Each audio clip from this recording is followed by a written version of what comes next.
জয় হিন্দ, জয় ভাৰত। আজি আমি চাম পোহৰৰ প্ৰতিফলন। প্ৰথম ভিডিঅ'ত আমি পোহৰৰ বিষয়ে আলোচনা কৰিছোঁ। পোহৰ কি বস্তু, কেনেকৈ গতি কৰে, ইয়াৰ স্পীড কিমান, এইখিনি বস্তু আমি ডিছকাছ কৰিছোঁ। গতিকে তোমালোকে যদি আমাৰ প্ৰথম ভিডিঅ'টো চোৱা নাই, আমাৰ প্লে'লিষ্টত যাই ভিডিঅ'খিনি চাব পাৰিবা, নতুবা আমাৰ মোবাইল এপ্লিকেশ্যনটো ডাউনলোড কৰিলে তাত সম্পূৰ্ণ ভিডিঅ' তোমালোকে পাই যাবা। গতিকে ডেছক্ৰিপশ্যনত দিয়া লিংকৰ পৰা আমাৰ মোবাইল এপ্লিকেশ্যনটো ডাউনলোড কৰি ল'বা। ঠিক আছে, এতিয়া আজি চাম আমি পোহৰৰ প্ৰতিফলন। পোহৰৰ মাধ্যমৰ বিষয়ে অলৰেডি সেই বস্তুখিনি আমি আমাৰ ফাৰ্ষ্ট ভিডিঅ'ত বা পাৰ্ট 1ত আমি কি কৰিছোঁ, ডিছকাছ কৰিছোঁ। গতিকে ইয়াতে যদি আমি মাধ্যম চাব যাওঁ, ধৰি লওঁ আমি এইখিনি মাধ্যম হৈছে আমাৰ বায়ু মাধ্যম। আৰু এই যিটো দাপোন এম দাচক আমি দাপোন বুলি লৈছোঁ, বা এটা প্লেন চাৰ্ফেচ লোৱা হৈছে য'ত কি হ'ব পাৰে, লাইট ৰিফ্লেক্ট হ'ব পাৰে। গতিকে এই দাপোনখনক ধৰি লৈছোঁ আমি কাচ মাধ্যম।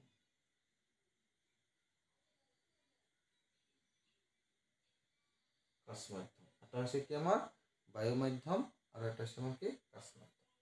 এতিয়া পোহৰৰ প্ৰতিফলন মানে হৈছে কি, কোনো এটা মাধ্যমৰ পৰা অহা পোহৰ ৰশ্মি আন এটা মাধ্যমত খুন্দা খাই যদি পুনৰ আগৰ মাধ্যমলৈ অৰ্থাৎ বায়ু মাধ্যমলৈ, এই ক্ষেত্ৰত বায়ু মাধ্যমলৈ উভতি যায়, পোহৰৰ এই পৰিঘটনাক কি কোৱা হয়, প্ৰতিফলন বুলি কোৱা হয়। প্ৰতিফলন কাক বোলে বুলি যদি প্ৰশ্ন হয় কি লিখিবা, যে পোহৰে কোনো মাধ্যমৰ পৰা আহি আন এটা মাধ্যমত খুন্দা খাই পুনৰ যদি আগৰ মাধ্যমলৈ উভতি যায় তাকে পোহৰৰ প্ৰতিফলন বুলি কোৱা হয়।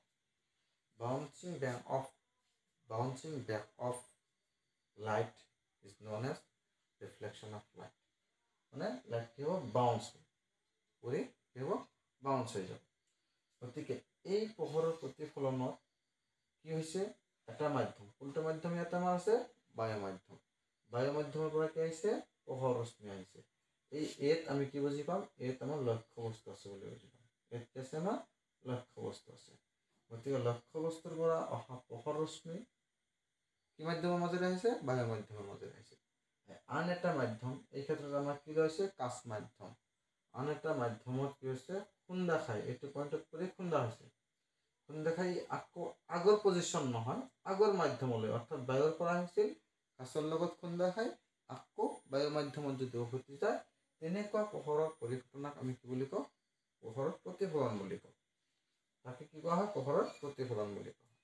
গতিকে পোহৰৰ প্ৰতিফলনৰ বিষয়ে আমি দুটা সূত্ৰ পাম। সেই সূত্ৰখিনি যদি আমি আলোচনা কৰিবলৈ যাওঁ, প্ৰথমে আমি পোহৰৰ এই প্ৰতিফলনত হোৱা ৰশ্মি, তাৰপিছত তোমাৰ কি কি বস্তু আছে, এই বস্তুখিনিৰ বিষয়ে আমি আগত জানিব লাগিব। গতিকে য'ৰ পৰা পোহৰ আহে তাক কি কোৱা হয়, লক্ষ্য বস্তু। ইয়াতে এই কি হ'ব, আমাৰ লক্ষ্য বস্তু হ'ব।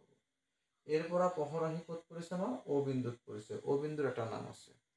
যেতিয়া এ আৰু অ বিন্দু দুটা লগ লগালে এটা ৰশ্মি হ'ব, এই ৰশ্মিৰ এটা নাম আছে। এইটো ঘূৰি যোৱা ৰশ্মি, ইয়াৰ এটা কি আছে, নাম আছে। যিটো বিন্দুত পৰিছে তাত আমি 90 ডিগ্ৰী কৈ এটা ৰেখাংকন কৰিম, ইমাজিন কৰিম, কল্পনা কৰিম, সেইটোৰো কি আছে, এটা নাম আছে। গতিকে ইয়াতে কোনটো বস্তু, কোনটো বিন্দু কি নামেৰে নামকৰণ কৰা হয়, এইখিনি আগত আমি জানি লওঁ। প্ৰথমতে আমি জানি লওঁ অ কি বস্তু। অ মানে কি বুজাইছে আমাক, অ মানে বুজাইছে আপতন বিন্দু। ওৰ নাম কি আছিল, আপতন বিন্দু। ওক আপতন বিন্দু বুলি কয়, মনত ৰাখিব, বহুত ইম্পৰ্টেণ্ট বস্তু, মনত ৰাখিব লাগিব। তাৰপিছত এই কি বুজাইছে আমাক, এই বুজাইছে লক্ষ্য বস্তু। এই বুজাইছে কি, লক্ষ্য বস্তু। এতিয়া এ অ যিটো ৰশ্মি হৈছে, এ অ ৰশ্মিৰ নাম হ'ব আপতিত ৰশ্মি। আপতিত ৰশ্মি। এতিয়া ইয়াতে পৰাৰ পিছত আপতিত ৰশ্মি আহি অ বিন্দুত পৰাৰ পিছত কি হৈছে, আকৌ বায়ু মাধ্যমলৈ ঘূৰি গৈছে, কোনটো ফালে গুচি গৈছে, এইটো ডিৰেকশ্যনত, অ বি ৰেখা। অ বিক কি কোৱা হ'ব, অ বিক কোৱা হ'ব প্ৰতিফলিত ৰশ্মি। প্ৰতিফলিত ৰশ্মি। প্ৰতিফলিত ৰশ্মি। এতিয়া এই অ বিন্দুত যেতিয়া আমি এটা লম্ব টানিম, লম্ব কল্পনা কৰিম, ইয়াক লম্ব বা অবিলম্ব কোৱা হয়। গতিকে এই ক্ষেত্ৰত আমাৰ অ এন বা এন কি হ'ব, লম্ব বা অবিলম্ব লম্ব বা অবিলম্ব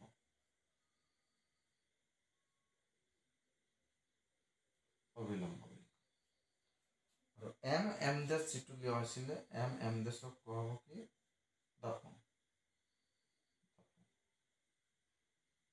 বা প্ৰতিফলিত পৃষ্ঠ প্ৰতিফলক পৃষ্ঠ। এতিয়া আমাৰ আৰু এটা বস্তু জানিবলগীয়া আছে সেইখিনি কি এটা নহয় দুটা বস্তু আছে যে এ অ মানে আপতিত ৰশ্মি আৰু অবিলম্বৰ মাজত এটা কোণ হৈছে সেইটো কোণ আপতিত ৰশ্মি আৰু অবিলম্বৰ মাজত এটা হৈছে কোণ হৈছে এই কোণৰ এটা নাম আছে কি হ'ব কোণটোৰ নাম এংগল এ অ এন ইয়াক কোৱা হয় তোমাৰ আপতন কোণ আপতন কোণ ইংলিছত এংগল অফ ইনচিডেন্স বুলি কয় আৰু ঠিক তেনেকৈ যিটো ৰশ্মি প্ৰতিফলিত হৈছে ইয়াৰ লগতো অবিলম্বৰ লগত এটা কোণ হৈছে এইখিনি কোণ ইয়াক কি বুলি কোৱা হয় প্ৰতিফলন কোণ কেনেকৈ কৰিম আমি এংগল ভি অ এনক কি বুলি কোৱা হয় প্ৰতিফলন কোণ প্ৰতিফলন কোণ এতিয়া চোৱা এইকেইটা বস্তু আমাৰ ইম্পৰ্টেণ্ট বস্তু এইখিনি মনত ৰাখিলে আমি প্ৰতিফলনৰ সূত্ৰ মুখস্থ কৰা দৰকাৰ নাই এইখিনি ডায়েগ্ৰামটোৰ লগত বুজি লোৱা কি হৈছে য'ৰ পৰা পোহৰ আহিব তাক কোৱা হ'ব লক্ষ্য বস্তু য'ত পৰিব তাৰ নাম হ'ব কি আপতন বিন্দু এতিয়া লক্ষ্য বস্তুৰ পৰা আপতন বিন্দুৰ মাজত যিটো ৰশ্মি সেই ৰশ্মিৰ নাম হ'ব কি আপতিত ৰশ্মি আপতিত ৰশ্মি এই ৰশ্মিটো ইয়াতে আহি খুন্দা খোৱাৰ পিছত আকৌ আগৰ বায়ু মাধ্যমলৈ এই ক্ষেত্ৰত বায়ু মাধ্যমলৈ উভতি যাব গতিকে এই উভতি যোৱা ৰশ্মিডালৰ নাম হৈছে কি প্ৰতিফলিত ৰশ্মি কি ৰশ্মি প্ৰতিফলিত ৰশ্মি অ এন মানে অ বিন্দুত আমি কি কৰিম যিটো সাৰফেস বা পৃষ্ঠত পোহৰ পৰিছে সেই বিন্দুটোৰ ওপৰত যিটো বিন্দুত পৰিছে তাৰ পৰা এটা আমি কি কল্পনা কৰিম লম্বভাৱে বা অৰ্থাৎ 90 ডিগ্ৰী কোণত এটা ৰেখা কল্পনা কৰিম আৰু সেই ৰেখাডালক কোৱা হয় কি লম্ব বা অবিলম্ব লম্ব বা অবিলম্ব এম ডেছক আমি কি হিচাপে লৈছোঁ এটা সমতল দৰ্পণ হিচাপে এই ক্ষেত্ৰত ধৰি লৈছোঁ তাৰপিছত আপতিত ৰশ্মি আৰু অবিলম্বৰ মাজত এটা কোণ সৃষ্টি হৈছে আপতিত ৰশ্মি এইখন আৰু অবিলম্ব হৈছে এইটো গতিকে এই আপতিত ৰশ্মি আৰু অবিলম্বৰ মাজত যিটো কোণ হৈছে তাক আমি কি বুলি কওঁ আপতন কোণ বুলি কওঁ ইয়াক সাধাৰণতে এংগল আই বুলিও কেতিয়াবা কেতিয়াবা বুজোৱা হয় অৰ্থাৎ ইয়াক আমি কি লিখিব পাৰোঁ এংগল আই বুলি লিখিব পাৰোঁ আৰু প্ৰতিফলন কোণ যিটো হ'ব বি অ এন বা এন অ বি ইয়াৰ এটা নাম আছে কি প্ৰতিফলন কোণ ইয়াক আমি এংগল আৰৰ দ্বাৰাই প্ৰেজেন্ট কৰোঁ এংগল আৰৰ দ্বাৰাই বুজাওঁ গতিকে এইখিনি হৈছে কি আমাৰ পোহৰৰ প্ৰতিফলনৰ যিখিনি বস্তু বা যিখিনি ৰশ্মি আছে সেই ৰশ্মি বা ৰেখাৰ লগতে আমি আন আন অংশবিলাকো কি কৰিলোঁ জানিব পাৰিলোঁ বা জানিলোঁ এতিয়া আমি চাম পোহৰৰ প্ৰতিফলনৰ দুটা সূত্ৰ আছে পোহৰৰ প্ৰতিফলনৰ দুটা সূত্ৰ আছে সেই সূত্ৰ দুটা আমি কেনেকৈ উলিয়াব পাৰোঁ আমি ইজিলি মনত ৰাখিম আমি কি নকৰোঁ মেমৰাইজ বা মুখস্থ কৰাৰ ইমান দৰকাৰ নাই যদি ডায়েগ্ৰামটো তুমি মনত ৰাখিব পাৰোঁ কাৰণ এইটো ডায়েগ্ৰাম বাকী প্ৰতিফলনৰ ক্ষেত্ৰতো কি হ'ব প্ৰযোজ্য হ'ব গতিকে ইয়াতে যদি আমি চাব যাওঁ যে যিটো পোহৰৰ প্ৰতিফলনৰ সূত্ৰ আছে দুটা পোহৰৰ প্ৰতিফলনৰ সূত্ৰ আছে কেইটা দুটা ইয়াতে চোৱা যিখিনি আমাৰ আপতন কোণ হৈছিলে আৰু যিখিনি প্ৰতিফলন কোণ হৈছে প্ৰতিফলনৰ ক্ষেত্ৰত আপতন কোণৰ মান আৰু প্ৰতিফলন কোণৰ মান সদায় কি হ'ব সমান হ'ব অৰ্থাৎ আমি কেনেকৈ লিখিব পাৰিম আপতন কোণ সদায় প্ৰতিফলন কোণৰ সমান হ'ব প্ৰতিফলন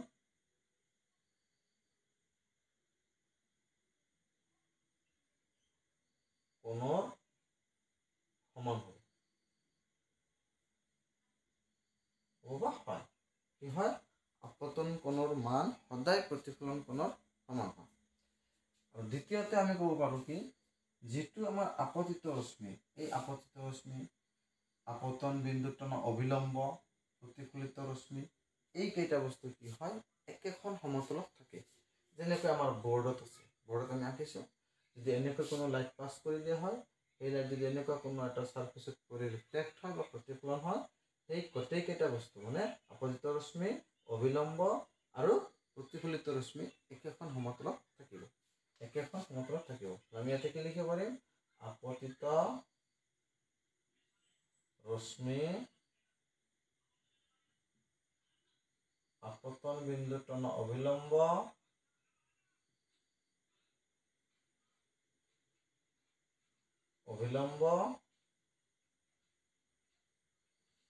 আৰু প্ৰতিফলিত ৰশ্মি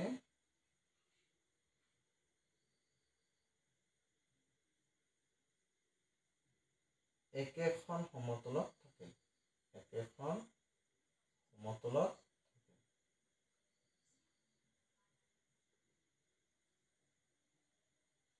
এই দুটা হৈছে কি আমাৰ প্ৰতিফলনৰ সূত্ৰ। গতিকে প্ৰতিফলনৰ সূত্ৰ আমি মুখস্থ কৰা দৰকাৰ নাই, এই ডায়েগ্ৰামটো মনত ৰাখিম। আৰু এটা কথা কি মনত ৰাখিম যে আপতন কোণ আৰু প্ৰতিফলন কোণ কি হয়? সদায় সমান হয়। 2 নম্বৰ চৰ্তটো কি আছিল আমাৰ? যে আপতিত ৰশ্মি আপতন বিন্দুটোৰ অভিলম্ব আৰু প্ৰতিফলিত ৰশ্মি একেখন সমতলতে আমাক কি থাকিব? একেখন সমতলতে থাকিব। গতিকে এই দুটা হৈছে আমাৰ পোহৰৰ প্ৰতিফলনৰ সূত্ৰ। এতিয়া প্ৰতিফলন কেই প্ৰকাৰৰ হ'ব পাৰে? প্ৰতিফলন আমাৰ 2 প্ৰকাৰৰ হ'ব পাৰে। এটা হৈছে কি সূক্ষ্ম প্ৰতিফলন আৰু এটা হৈছে বিষম প্ৰতিফলন। সূক্ষ্ম প্ৰতিফলন কেনেকুৱা? ধৰা হওক কোনো এটা সমতল পৃষ্ঠত কিছু পোহৰ প্ৰতিফলিত হৈছে। এনেকৈ যদি পোহৰ প্ৰতিফলিত হয়, আপতিত হয়, এনেকৈও প্ৰতিফলিত হ'ব। এনেকৈ আপতিত হৈছে, প্ৰতিফলিত হৈছে। এনেকৈ আপতিত হৈছে, এইটো হৈছে এনেকৈ প্ৰতিফলিত হৈছে। এনেকুৱা প্ৰতিফলনক আমি কি ক'ম? সূক্ষ্ম প্ৰতিফলন বুলি ক'ম। সূক্ষ্ম প্ৰতিফলন।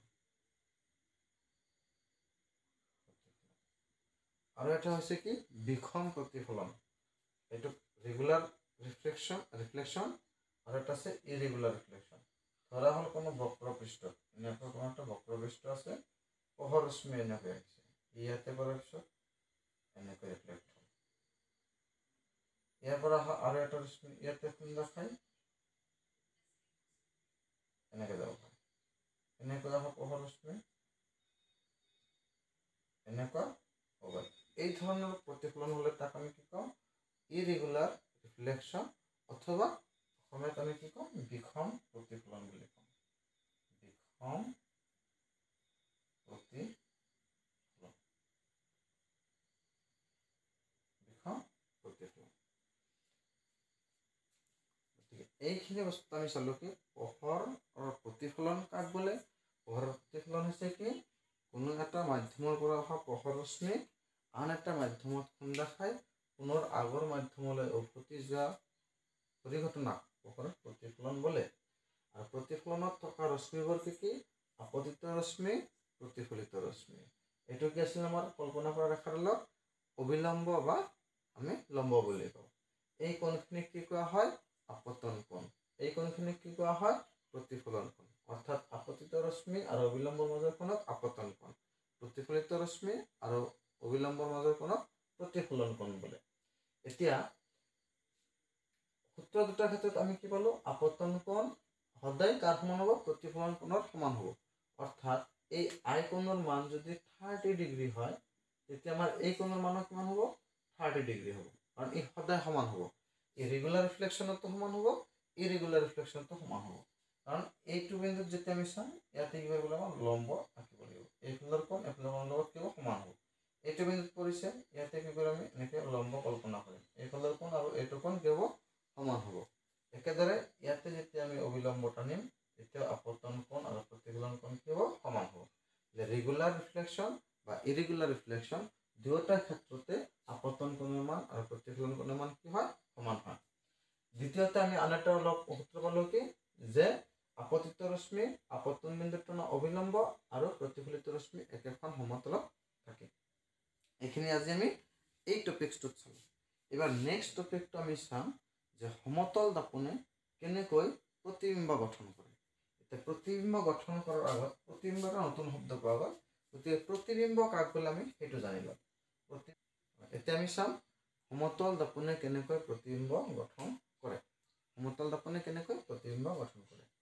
ধৰি লোৱা হওক এইখন আমাৰ কি এখন সমতল দৰ্পণ। ইয়াৰ নাম কি দিছোঁ আমি? এম এম ডেছ এখন কি সমতল দাপন এইফালে মাস্ক কৰি দিয়া হৈছে মানে কালাৰ কৰি দিয়া হৈছে লাইট কি হ'ব নোৱাৰে পাছ হৈ যাব নোৱাৰে অৰ্থাৎ ট্ৰান্সপাৰেণ্ট নহয় মানে লাইট কি হৈ যাব নোৱাৰে পাৰ হৈ যাব নোৱাৰে বৰ্তমানে কালাৰে অপেক অবজেক্ট বা অস্বচ্ছ পদাৰ্থ বুজাইছে ঠিক আছে এতিয়া ধৰি লোৱা হওক ইয়াতে আমাৰ কি আছে এটা লক্ষ্য বস্তু আছে কি লক্ষ্য বস্তু আছে এই নামৰ এটা লক্ষ্য বস্তু আছে এই বিন্দুত এতিয়া ইয়াৰ পৰাতো অগণন পোহৰ ৰশ্মি নিৰ্গত হ'ব কিছুমান পোহৰ ৰশ্মি চিধাভাৱে যাব কিছুমান পোহৰ ৰশ্মি এনেকৈ বেঁকা আহিব গতিকে এই পোহৰ ৰশ্মি ধৰি লোৱা হওক আমাক কৈছে এনেকৈ এটা চিধা পথত কি কৰিছে এতিয়া এই পোহৰটো চিধা পথত যেতিয়া গতি কৰিব ইয়াতে 90 ডিগ্ৰী কোণত কি হ'ব আপতিত 90 ডিগ্ৰী কোণত কাৰ লগত দাপোনৰ লগত 90 ডিগ্ৰী কোণ কিন্তু অভিলম্বৰ লগত 0 ডিগ্ৰী কোণ অভিলম্বৰ লগত কি হ'ব 0 ডিগ্ৰী কোণ এনেকুৱা যদি লম্বভাৱে কোনো সাৰফেসত পৰে তেনেহলে যদি প্ৰশ্ন কৰা হয় আপতন কোণৰ মান কিমান হ'ব কোনোবা ক'ব পাৰিবনে আপতন কোণৰ মান কিমান হ'ব আপতন কোণৰ মান কিন্তু 0 ডিগ্ৰী হ'ব কিয় আপতন কোণৰ মান 0 ডিগ্ৰী হ'ব যে আপতন কোণ হৈছে কি আপতিত ৰশ্মি আৰু অভিলম্বৰ মাজৰ কোণ গতিকে ইয়াতে 90 ডিগ্ৰীকৈ পৰিছে মানে কি এই ৰেখাডালে কি হ'ব অভিলম্ব হ'ব এই ৰেখাডালে কি হ'ব আমাৰ অভিলম্ব হ'ব যিডাল ৰেখা আপতিত হৈছে বা যিডাল ৰশ্মি আপতিত হৈছে সেই ৰশ্মিৰ মাজেৰে কি হ'ব আমাৰ অভিলম্বখন পাৰ হৈ যাব অভিলম্ব আৰু আপতিত ৰশ্মিৰ মাজত কোণ কি হ'ব 0 ডিগ্ৰী হ'ব মানে একেটা ৰশ্মিয়ে বুজাইছে ঠিক একেদৰে প্ৰতিফলিত ৰশ্মিও কি হ'ব একেটা পথেৰে ঘূৰি আহিব অৰ্থাৎ আপতিত ৰশ্মি এনেকৈ আহিব এই ৰশ্মিডালে দি কি হ'ব আকৌ পোহৰ ঘূৰি আহিব কাৰণ কেনেকৈ পৰিছে পোহৰ ৰশ্মি 90 ডিগ্ৰী কোণত পৰিছে 90 ডিগ্ৰী কোণ কাৰ লগত পৰিছে দাপোনৰ লগত পৰিছে কিন্তু এই কাৰ লগত পৰা নাই কাৰ লগত 90 ডিগ্ৰী কৰা নাই অভিলম্বৰ লগত 90 ডিগ্ৰী কৰা নাই এই 90 ডিগ্ৰী হৈছে কাৰ লগত দাপোনৰ লগত যেতিয়া দাপোনৰ লগত বা কোনো পৃষ্ঠৰ লগত 90 ডিগ্ৰী কোণ কৰে তেতিয়া অভিলম্ব আপতিত ৰশ্মি আৰু প্ৰতিফলিত ৰশ্মি এটা ৰশ্মি হয় আপতিত ৰশ্মি প্ৰতিফলিত ৰশ্মি আৰু অভিলম্ব এটাই হয় সেই সময়ত সিহঁতৰ মাজৰ যিখিনি গ্যাপছ বা এংগল সেই এংগলটো কি হয় 0 ডিগ্ৰী হয় বহুত ক্ষেত্ৰত প্ৰশ্ন হয় যে যদি দাপোনৰ ওপৰত 90 ডিগ্ৰীকৈ বা লম্বভাৱে পোহৰ পৰে তেনেহ'লে আপতন কোণৰ মান কিমান নতুবা প্ৰতিফলন কোণৰ মান কিমান এনসাৰ কি হ'ব আমাৰ 0 ডিগ্ৰী হ'ব যেহেতু এইবাৰ মাল্টিপল চইচ কোৱেশ্চন তোমাৰ বনাই দিয়া হ'ব বা ডাইৰেক্ট কিতাপৰ পৰা দিয়া নহয় গতিকে এনেকুৱা কোৱেশ্চন অহাৰ চান্স বেছি আছে গতিকে মই ফাৰ্ষ্টতে কৈছোঁ তোমালোকক যে যিকোনো টিচাৰৰ ওচৰতে পৰা ইউটিউবত ক্লাছ কৰা নতুবা কোনো এপ্লিকেশ্যনত ক্লাছ কৰক ক্লাছত ক্লাছ কৰক টিউশ্যনত ক্লাছ কৰক য'তে নকৰা কিয় টিচাৰজনে যি কথা কয় তাৰ প্ৰতি অলপ কি ৰাখিবা ফ'কাছত ৰাখিবা যে টিচাৰে কি কথা কৈছে গতিকে ইয়াতে চাওক আমাৰ যিটো আপতিত ৰশ্মি আৰু এইটোৱে কি হ'ব আমাৰ প্ৰতিফলিত ৰশ্মি এইটোৱে কি হ'ব আমাৰ অভিলম্ব গতিকে ইয়াত যদি আপতন কোণৰ মান সোধে তেতিয়া আমি কি ক'ম 0 ডিগ্ৰী ক'ম গতিকে এই ৰশ্মিডাল কি হ'ব প্ৰতিফলিত হয় এনেকৈ বহু দূৰলৈকে যাই থাকিব এতিয়া এৰ পৰা আৰু ৰশ্মি নিৰ্গত হ'ব আমাৰ দুটা ৰশ্মি হয় সাফিসিয়েন্ট এবাৰ ধৰি লোৱা হয় ইয়াতে এটা ৰশ্মি পৰিছে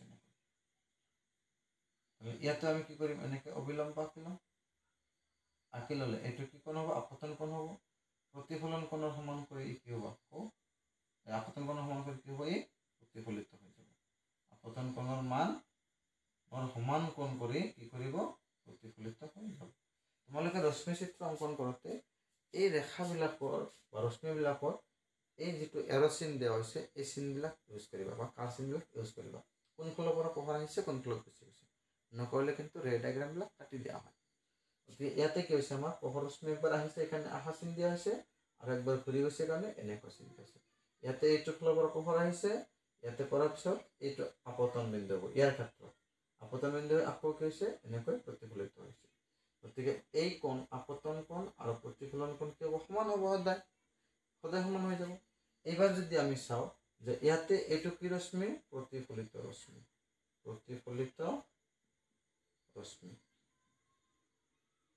আৰু এইটো কি ৰশ্মি আছিল আমাৰ প্ৰতিফলিত ৰশ্মি ইও প্ৰতিফলিত ৰশ্মি ইও কি আছিল আমাৰ প্ৰতিফলিত ৰশ্মি এতিয়া মই প্ৰতিবিম্বৰ যেতিয়া সূত্ৰ কৈছিলোঁ তেতিয়া কি কোৱা হৈছিল প্ৰতিবিম্ব লিখি লৈছোঁ যে প্ৰতিবিম্ব কাক ক'ব যে লক্ষ্য বস্তুৰ পৰা পৰা অহা পোহৰ ৰশ্মি লক্ষ্যবস্তুৰ পৰা অহা পোহৰ ৰশ্মি প্ৰতিফলন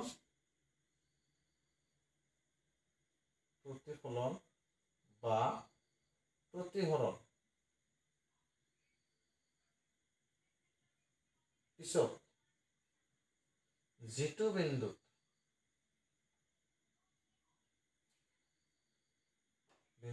একত্ৰিত বা কটাকটি কৰিব, যিটো বিন্দুত একত্ৰিত বা কটাকটি কৰিব,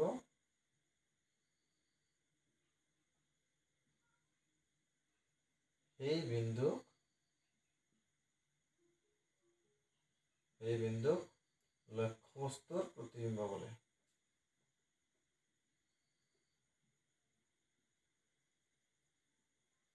প্ৰতিবিম্ব কাক বোলে? লক্ষ্যবস্তুৰ পৰা অহা পোহৰ ৰশ্মি প্ৰতিফলন বা প্ৰতিসৰণৰ পিছত য'ত কি হ'ব, একত্ৰিত হ'ব বা কটাকটি কৰিব, সেই বিন্দুটোক আমি কি বুলি ক'ম? লক্ষ্যবস্তুৰ প্ৰতিবিম্ব বুলি ক'ম। এতিয়া এইটো হৈছে আমাৰ কি? লক্ষ্যবস্তু। কি আছিল এইটো আমাৰ? এ আছিলে। ইয়াৰ পৰা এনেকৈ পোহৰ ৰশ্মি গৈছে, প্ৰতিফলিত হৈ এইফালে গুচি গৈছে। গতিকে এই কি ৰশ্মি হ'ল? প্ৰতিফলিত ৰশ্মি। আৰু এটা ৰশ্মি আপতিত হৈছিলে ইয়াতে, ইয়াৰ পৰা কি হৈছে? এনেকৈ প্ৰতিফলন হৈ এইফালে প্ৰতিফলিত হৈছে। গতিকে এই 1 নম্বৰ আৰু 2 নম্বৰ ৰশ্মি দুটাই কেতিয়াও এইফালে কি নকৰিব? কটাকটি নকৰিব। আমাৰ সূত্ৰ মতে কি আছিল? য'ত কটাকটি কৰিব, একত্ৰিত হ'ব, সেই বিন্দুটোকে কি কোৱা হ'ব? প্ৰতিবিম্ব বুলি কোৱা হ'ব। সেই হিচাপত ইয়াতে কি নহ'ব? প্ৰতিবিম্ব নহ'ব। কাৰণ এইটো ৰশ্মি এইফালে কটাকটি এইফালে গুচি যাব আৰু এইটো ৰশ্মি এইফালে গুচি যাব। দুটা ৰশ্মি কেতিয়াও কটাকটি নকৰে। এনেকুৱা ক্ষেত্ৰত আমি কি কৰিম? এই প্ৰতিফলিত ৰশ্মিবোৰক পিছফালে এনেকৈ বৰাই লৈ যাম। প্ৰতিফলিত ৰশ্মিবিলাক পিছফালে বৰাই লৈ যাম। আৰু বৰাই লোৱাৰ পিছত আমি দেখাম এইফালে কৰবাত কাটিব। সেই বিন্দুটোৱে কি আমাৰ? এৰ প্ৰতিবিম্ব হ'ব। এইটো কি হ'ব আমাৰ? এৰ প্ৰতিবিম্ব হ'ব। ঠিক আছে, প্ৰতিবিম্বৰ আমি আৰু অলপ জানিব লাগিব। প্ৰতিবিম্ব 2 প্ৰকাৰৰ হ'ব পাৰে। এইখিনি লিখি লৈছোঁ। নেক্সট টাইমত আমি চাম দিয়া। কি হ'ব আমাৰ?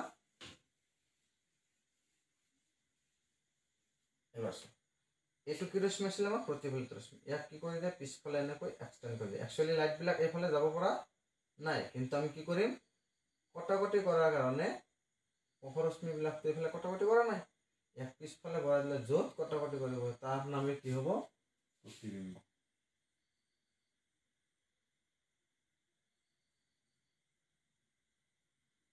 ৰাহুল ক'ত কাটিছে? এইটো বিন্দু কাটিছে। ইয়াৰ নাম কি হ'ব? এ ডেছ। আগত আছিল কি? এ। আমি ইয়াক ক'ত দেখা পাম? সমতল দাপনৰ পিছফালে প্ৰতিবিম্বটো দেখা পাম। অৰ্থাৎ পোহৰ ইয়াৰ পৰা গৈছিলে, প্ৰতিফলন হৈ পেলাই গুচি গ'ল। এই পোহৰ ৰশ্মি প্ৰতিফলিত হৈ পেলাই গুচি গ'ল। এইফালেতো কটাকটি কৰিব নোৱাৰে। সেইকাৰণে আমি কি কৰিছোঁ? এই পোহৰ ৰশ্মি দুটাক, প্ৰতিফলিত পোহৰ ৰশ্মি দুটাক পিছফালে কি কৰি দিয়া হৈছে? বৰাই দিয়া হৈছে। যেতিয়া পিছফালে বৰাই দিয়া হৈছে, তেতিয়া আমি দেখা পালোঁ কি? পোহৰ ৰশ্মি দুটালে এইটো পইণ্টত কাটিব বুলি আমি ধৰিব পাৰোঁ।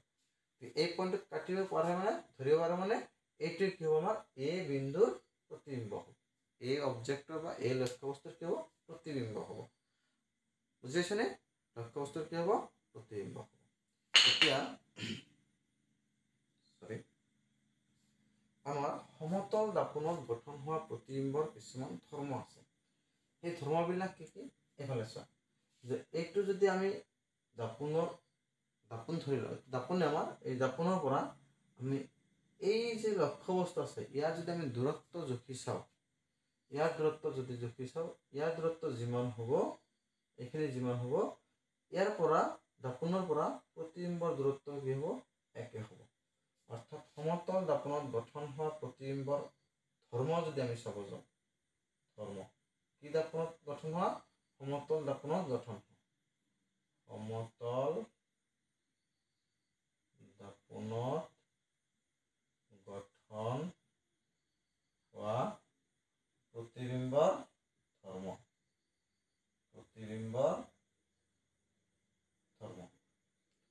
কি হ'ব? 1 নম্বৰত কি হ'ব? লক্ষ্যবস্তুৰ দূৰত্ব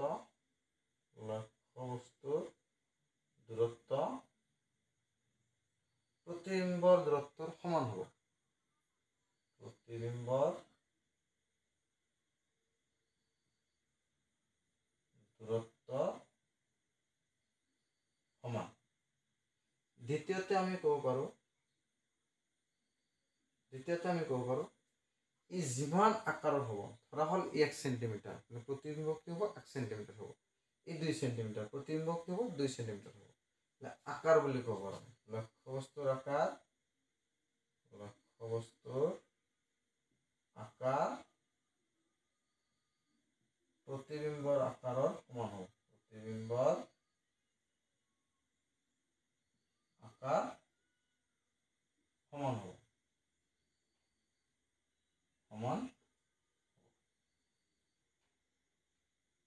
লক্ষ্যবস্তুৰ আকাৰ আৰু প্ৰতিবিম্বৰ আকাৰ কি হ'ব সমান হ'ব।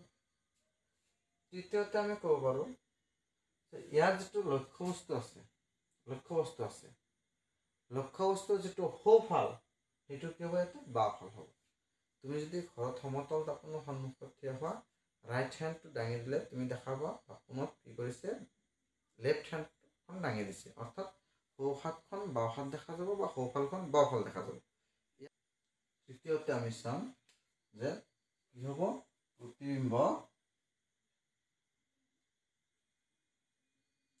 প্ৰতিবিম্ব পাৰ্শ্বীয়ভাৱে ওলোটা।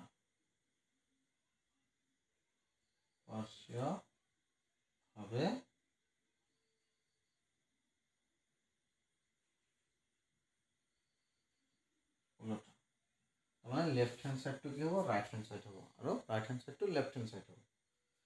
4 নম্বৰত আমি কি লিখিব পাৰিম যে সমতল দাপনত গঠন হোৱা প্ৰতিবিম্ববোৰ কি হ'ব, অসৎ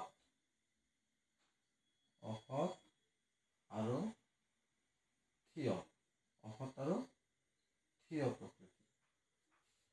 অৰ্থাৎ অসৎ কিয় হৈছে, যে ইয়াতে পোহৰ ৰশ্মিবিলাক প্ৰকৃততে কি কৰা নাই, কটাকটি কৰা নাই। আমি ইয়াক এক্সটেণ্ড কৰাৰ পিছতহে কি হৈছে, কটাকটি কৰিছে বুলি আমি ক'ব পাৰোঁ। কিন্তু আচলতে পোহৰ ৰশ্মি এইফালে পাছে হোৱা নাই, কাৰণ ইয়াতে কালাৰ কৰা আছে। সেইকাৰণে এনেকুৱা প্ৰতিবিম্বক আমি কি প্ৰতিবিম্ব বুলি কওঁ, অসৎ প্ৰতিবিম্ব কওঁ। অসৎ প্ৰতিবিম্ব আমি পৰ্দাত ধৰিব নোৱাৰোঁ। কিন্তু সৎ প্ৰতিবিম্ববিলাক আমি পৰ্দাত ধৰিব পাৰোঁ। আৰু অসৎ প্ৰতিবিম্ব যদি হয়, ই সদায় কি হ'ব, থিয় হ'ব। আৰু কি কৰে, আমাৰ 5 নম্বৰত আমি লিখিব পাৰোঁ যে সমতল দাপনত গঠন হোৱা প্ৰতিবিম্ব কি হয়, বিবৰ্ধন +1 হয়। বিবৰ্ধন কি হ'ব, +1 হয়।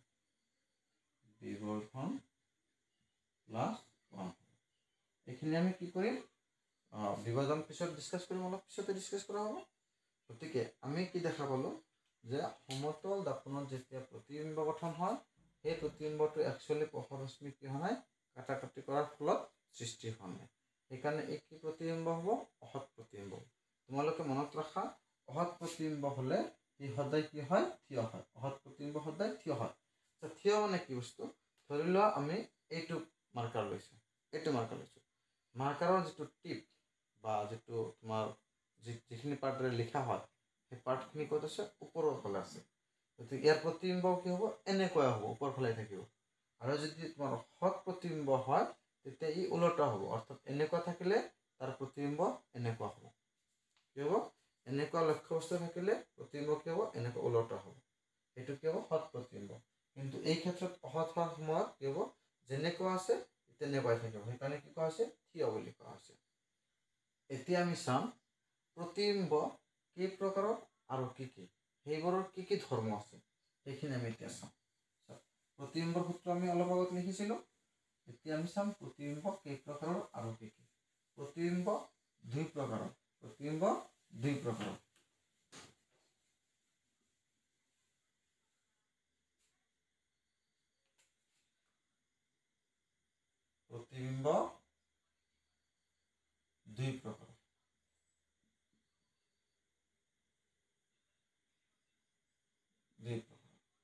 এক নম্বৰত কি আছে আমাৰ, সৎ প্ৰতিবিম্ব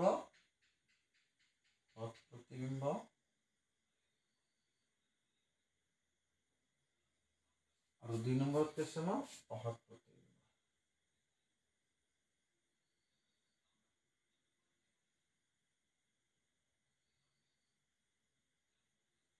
ইহঁতৰ মাজত কিছু পাৰ্থক্য আছে। যেনেকৈ সৎ প্ৰতিবিম্ব আমি কি কৰিব পাৰোঁ, পৰ্দাত ধৰিব পাৰোঁ। পাৰ্থক্যবোৰ কি কি হ'ব? সৎ প্ৰতিবিম্ব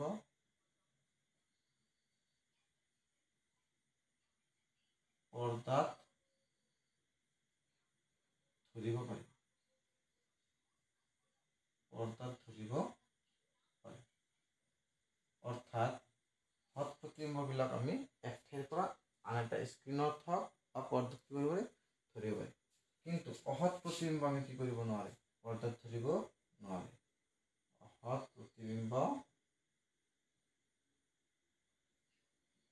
পৰ্দাত ধৰিব নোৱাৰি।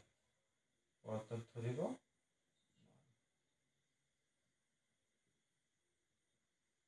এই দাপোনৰ কি হ'ব, পিছফালে গঠন হ'ব। এই দাপোনৰ কি হ'ব, পিছফালে গঠন হ'ব। লেন্সৰ ক্ষেত্ৰত লেন্সৰ সন্মুখত গঠন হ'ব। লেন্সৰ ক্ষেত্ৰত সন্মুখত গঠন হ'ব, মানে যিফালে লক্ষ্যবস্তু থাকিব সেইফালে হ'ব। আৰু এই দাপোনৰ ক্ষেত্ৰত কি হ'ব, যিফালে লক্ষ্যবস্তু আছে তাৰ বিপৰীত ফালে অৰ্থাৎ পিছফালে হ'ব। 2 নম্বৰত আমি লিখিব পাৰোঁ, সৎ প্ৰতিবিম্ববোৰ কি হ'ব, ওলোটা হ'ব। সৎ প্ৰতিবিম্ব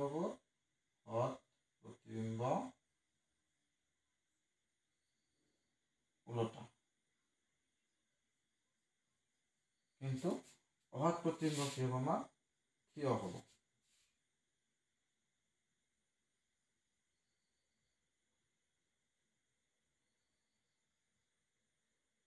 অসৎ প্ৰতিবিম্ব কি হ'ব, আমাৰ থিয় হ'ব। সৎ প্ৰতিবিম্ববিলাক কি হয়, আমাৰ একচুৱেলি ৰেখাবিলাকে কি কৰে, ৰশ্মিবিলাকে কটাকটি কৰাৰ ফলত সৃষ্টি হয়। সৎ প্ৰতিবিম্ব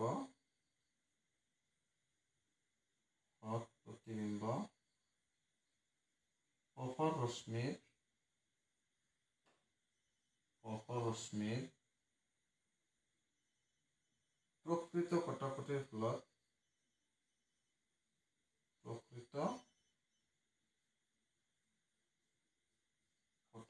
ফলত সৃষ্টি হয়।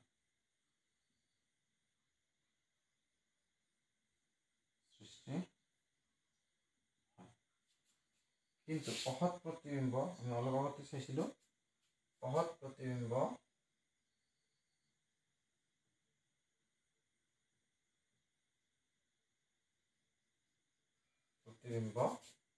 পোহৰ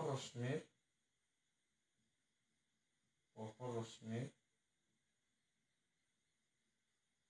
প্ৰকৃত কটাকটিৰ ফলত সৃষ্টি নহয়। প্ৰকৃত কটাকটিৰ ফলত সৃষ্টি। চতুৰ্থত আমি ক'ব পাৰোঁ, সৎ প্ৰতিবিম্বৰ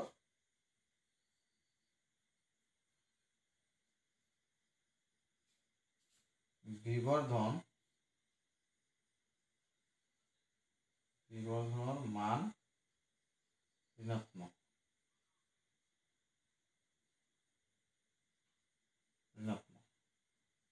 আৰু অসৎ প্ৰতিবিম্বৰ ক্ষেত্ৰত বিবৰ্ধনৰ মান ধনাত্মক। বিবৰ্ধন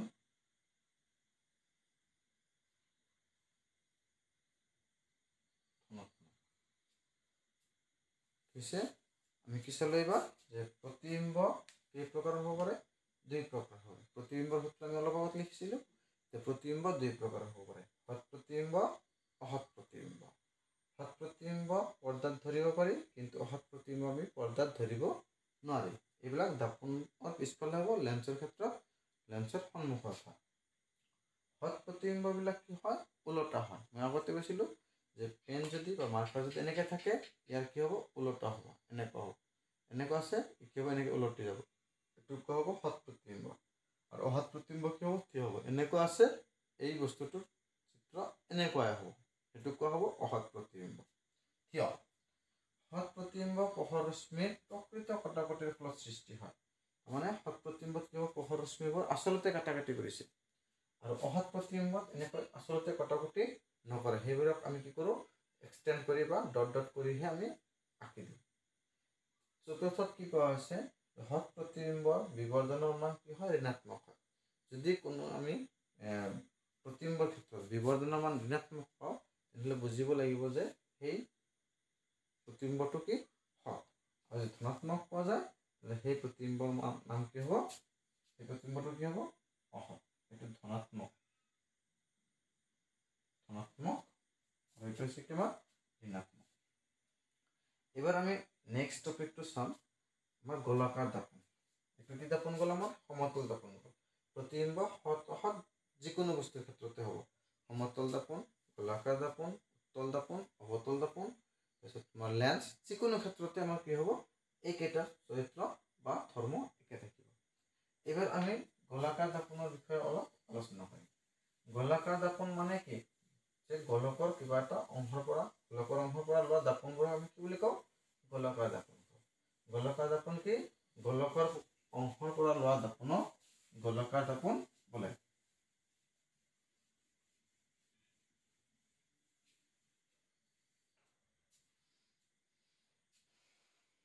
এতিয়া আমি চাম গোলাকাৰ দাপোন।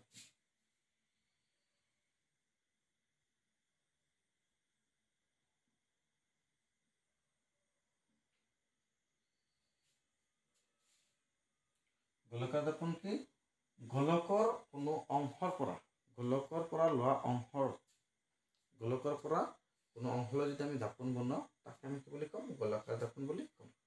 গোলাকাৰ দাপোন মানে কি, গোলকৰ অংশৰ পৰা বনোৱা দাপোনক গোলাকাৰ দাপোন। এতিয়া ইয়াক যদি আমি ডায়েগ্ৰামত চাব যাওঁ, 3 ডাইমেনশ্যনেল ডায়েগ্ৰাম অলপ প্ৰব্লেম হয়। ধৰি লোৱা আমাৰ এইটো কি এটা গোলক, এইটো কি এটা গোলক। এতিয়া এই গোলক যদি আমি কাটি দিলে ধৰি লোৱা আধাখিনি ল'ম, হেমিস্ফিয়াৰ ল'ম, অৰ্ধগোলক, ইয়াৰ আকৃতি কেনেকুৱা হ'ব, এনেকুৱা হ'ব,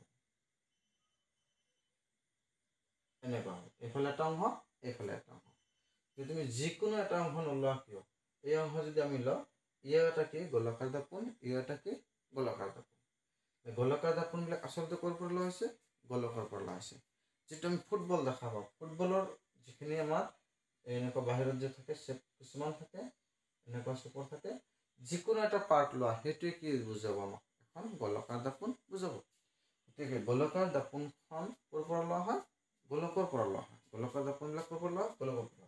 গোলকাৰ দাপোন 2 প্ৰকাৰৰ হয়, এটা হৈছে উত্তল দাপোন আৰু এটা হৈছে অৱতল দাপোন। আজি আমি জাষ্ট চাম উত্তল দাপোন আৰু অৱতল দাপোন কেনেকুৱা দাপোন। তাৰপিছত আমি নেক্সট ক্লাছত সেই দাপোনবোৰত কেনেকৈ প্ৰতিফলন ঘটে সেইখিনি ডিছকাছ কৰিম। গতিকে এই অৰ্ধগোলক যিটো আছিলে, আমাৰ অৰ্ধগোলক যিখিনি আছিলে, ইও এটা কি গোলাকাৰ দাপোনে হয়। গতিকে ইয়াক যদি আমি অলপ ঘূৰাই দিওঁ, ৰটেট কৰি দিওঁ, তেতিয়াহ'লে কেনেকুৱা চেপৰ হ'ব, এনেকুৱা চেপৰ, এনেকুৱা চেপৰ। ঠিক আছে। কিন্তু আমাৰ চিত্ৰবিলাক বুজি পোৱাত সুবিধাৰ্থৰ কাৰণে আমি কি কৰোঁ, সন্মুখৰ এই বস্তুখিনি আমি কৰি দিওঁ, ইমাজিন নকৰোঁ, আমি এইখিনি ৰিমুভ কৰি দিওঁ। ঠিক একেদৰে এই দাপোনখনে যদি আমি এনেকৈ ৰটেট কৰি দিওঁ, তেতিয়া কেনেকুৱা চেপৰ হ'ব, এনেকুৱা হ'ব, এনেকুৱা হ'ব। আৰু এই বাতিৰ নিচিনা যিখিনি মুখ আছে এইখিনি আমি কি কৰি দিম, মুচি দিম। এইখিনি মুচি দিলে আমি কি পাম, 2টা দাপোন পাম। এতিয়া এই দাপোনৰ ক্ষেত্ৰত যদি আমি এইটো ফালৰ ৰং কৰি দিওঁ, অৰ্থাৎ প্ৰতিফলক পৃষ্ঠ যদি আমাৰ ভিতৰৰ ফালে ভাঁজ খাই থাকে, ইও এটা গোলাকাৰ দাপোন। আৰু ইয়াৰ যদি ভিতৰৰ অংশত ৰং কৰি দিওঁ, ইও এটা কি আমাৰ গোলাকাৰ দাপোন। এইটো গোলাকাৰ দাপোনক আমি কি বুলি ক'ম, অৱতল দাপোন। আৰু এইটো দাপোনক কি কোৱা হ'ব, উত্তল দাপোন। উত্তল। ইয়াৰ এইখিনি পৃষ্ঠ এইফালৰ পৰা পোহৰ পৰিলে কি হ'ব, প্ৰতিফলন হ'ব। ইয়াৰো এইফালৰ পৰা পোহৰ পৰিলে কি হ'ব, প্ৰতিফলন হ'ব। অৰ্থাৎ বাওঁফালৰ পৰা পোহৰ পৰিলে প্ৰতিফলন হ'ব। কিন্তু সোঁফালৰ পৰা কোনো পোহৰ আমাৰ পৰিব নোৱাৰে, কাৰণ এইফালে আমাৰ কি কৰা আছে, ৰং কৰা আছে, ইয়াৰো ৰং কৰা আছে। গতিকে অৱতল দাপোনৰ শ্বেপ কেনেকুৱা হ'ব, এইটো হ'ব। ইয়াক আমি সোঁহাতৰ লগত কম্পেয়াৰ কৰিব পাৰোঁ, যেনেকৈ সোঁহাত এইফালে বগা আছে, মানে এইটো ৰিফ্লেক্টিং চাৰ্ফেচ, বা এইফালে লাইট কি হ'ব, প্ৰতিফলন হ'ব। আৰু ইয়াৰ বিপৰীতটো অৰ্থাৎ বাওঁ হাতটো কি হ'ব আমাৰ বাওঁ হাতটো কি হ'ব উত্তল দাপোন হ'ব। কিন্তু এইবাৰ প্ৰতিফলক পৃষ্ঠ আমি ইয়াক ধৰিব লাগিব, ইয়াক আমি প্ৰতিফলক পৃষ্ঠ ধৰিব নোৱাৰোঁ। এতিয়া তোমালোকক জেনেৰেল নলেজৰ ওপৰত যদি কুৱেশ্যন কৰা হয় যে অৱতল দাপোনক আমি উত্তল দাপোন বনাব পাৰিমনে, অৱতল দাপোনক আমি উত্তল দাপোন বনাব পাৰিমনে, আৰু উত্তল দাপোনক আমি অৱতল দাপোন বনাব পাৰিমনে? পাৰিম। খালি কি কৰিব লাগিব, ৰংখিনি মুচি অপজিট ডিৰেকশ্যন দিব লাগিব। উত্তলৰ পৰা অৱতল বনাবলৈ এই ৰং মুচি এইফালে কি হ'ব আমাৰ অৱতল দাপোন হৈ যাব, আৰু ইয়াৰ ক্ষেত্ৰত এই ৰংটো মুচি ভিতৰত মাৰি দিলে কি হ'ব আমাৰ উত্তল দাপোন হৈ যাব। গতিকে তোমালোকৰ কাৰণে উত্তল দাপোন আৰু অৱতল দাপোনৰ এটা কি দিছে চিত্ৰ দিয়া হৈছে, আৰু এনেকৈ তোমালোকে আঁকিব লাগিব, বেলেগ ৰূপত আঁকিব নোৱাৰা। কিন্তু আমাৰ সময়ত আমি অৱতল দাপোনত এনেকৈও আঁকিব পাৰিছিলোঁ আৰু এনেকৈ আঁকিব পাৰিছিলোঁ। ইও কি দাপোন আমাৰ অৱতল দাপোন, কাৰণ প্ৰতিফলক পৃষ্ঠ কোনফালে আছে ভিতৰ ফালে আছে, প্ৰতিফলক পৃষ্ঠ ভিতৰ ফালে থাকিলে কি আছিল অৱতল দাপোন আছিল। কিন্তু তোমালোকৰ কিতাপত এইটো আমি আঁকিব নোৱাৰিম, এইটো চিত্ৰ আঁকিব নোৱাৰিম, কাৰণ তোমালোকৰ কিছুমান কণ্ডিশ্যন দিয়া আছে, পোহৰ সদায় বাওঁফালৰ পৰা আহিব লাগিব বুলি কণ্ডিশ্যন দিয়া আছে। আমাৰ দিনত তেনেকুৱা কোনো কণ্ডিশ্যন দিয়া নাছিলে। ঠিক উত্তল দাপোনৰ ক্ষেত্ৰত এইটো আমি কি কৰিব পাৰিম, উত্তল দাপোন হিচাপে আঁকিব পাৰিছিলোঁ, কিন্তু আজিকালি এইটো আমি আঁকিব নোৱাৰিম। মানে তোমালোকৰ এই দুটা চিত্ৰই ফিক্সড, এইটো হ'ব কি দাপোন অৱতল দাপোন, আৰু এইটো কি দাপোন আমাৰ উত্তল দাপোন। গতিকে আজি আমি এই অৱতল দাপোন আৰু উত্তল দাপোনে কি কৰিম এইখিনিতে ৰাখিম, আৰু বাকীখিনি ইয়াত কেনেকৈ পোহৰ প্ৰতিফলন ঘটে, কেনেকৈ প্ৰতিবিম্ব গঠন হয়, এইখিনি আমি নেক্সট ক্লাছত চাম। গতিকে তোমালোকে ভাবিব পাৰা যে এই অৱতল দাপোনটো ক'ৰ পৰা আহিলে, একচুৱেলি ক'ৰ পৰা আহিছে গোলকৰ পৰা আহিছে, আৰু গোলকৰ এটা অংশ এনেকুৱা বাতিৰ নিচিনা, বাতিৰ যিখিনি মুখৰ নিচিনা আছে এই মুখখিনি আমি কি কৰিছোঁ বাদ দিছোঁ, আৰু তাৰপিছত যিখিনি অংশ থাকে তাক দেখাত এনেকুৱা দেখা যায়। সেইকাৰণে অৱতল দাপোনবিলাকৰ শ্বেপ আমি এনেকৈ আঁকিম, আৰু উত্তল দাপোনৰ শ্বেপটো আমি এনেকৈ আঁকিম। ধন্যবাদ।